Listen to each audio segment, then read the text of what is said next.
സാമ്പത്തിക തിരിമറി നടത്തി സസ്പെൻഷനിലായ ജീവനക്കാരനെ തിരിച്ചെടുത്ത Thiruvithamkoor Devaswom board Aryankavu Devaswom sub group ഓഫീസറായിരുന്ന AV വിജേഷ് നടത്തിയത് 50 ലക്ഷം രൂപയുടെ തിരിമറിയാണ്. വിജേഷ് ജോലി ചെയ്ത മറ്റിടങ്ങളിൽ ഓഡിറ്റ് നടത്താൻ കാലതാമസം ഉണ്ടാകുന്നതിനാൽ സസ്പെൻഷൻ പിൻവലിക്കുന്നുവെന്ന് വിചിത്രവാദം. തുടർ നടപടികളില്ലാത്തതിനാൽ ദേവസ്വം ജീവനക്കാർക്കിടയിലും അതൃപ്തിയുണ്ട്. കഴിഞ്ഞ ഡിസംബർ മാസത്തിലാണ് തിരുവിതാംകൂർ ദേവസ്വം ബോർഡിന്റെ Aryankavu Devaswom sub group officer AV Vijesh നടത്തിയ ഗുരുതര സാമ്പത്തിക ക്രമക്കേട് കണ്ടെത്തുന്നത്.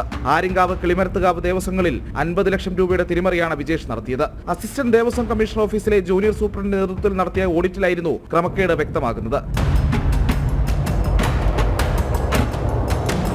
പണം തിരിച്ചടച്ചെങ്കിലും ഭീമമായ സാമ്പത്തിക ക്രമക്കേട് നടത്തിയതിന്റെ പേരിൽ വിജേഷിനെ 2024 ഡിസംബർ 24 അന്വേഷണ വിധേയമായി സസ്പെൻഡ് ചെയ്തു.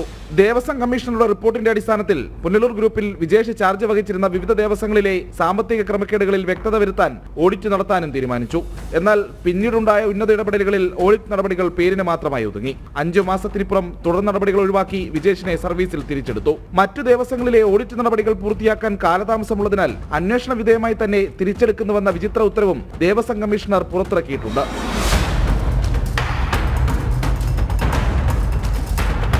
ഓഡിറ്റ് നടപടികൾ യഥാസമയം പൂർത്തിയാക്കാത്തത് ബോർഡിന്റെ ഭാഗത്തു നിന്നുണ്ടായ വലിയ വീഴ്ചയാണ്. അതിന്റെ പേരിൽ ക്രമക്കേട് നടത്തിയ ഓഫീസറെ തിരിച്ചെടുക്കുന്നതിൽ ദേവസ്വം ജീവനക്കാർക്കിടയിലും പ്രതിഷേധം ശക്തമാണ്. ക്രിമിനൽ കേസെടുക്കേണ്ട കുറ്റകൃത്യം നടത്തിയ സബ് ഗ്രൂപ്പ് ഓഫീസറെ ബോർഡിലെ ഉന്നതർ സംരക്ഷിക്കുകയാണെന്നാണ് ആക്ഷേപം. പ്രജിത് മോഹനൻ, ജനം, തിരുവനന്തപുരം.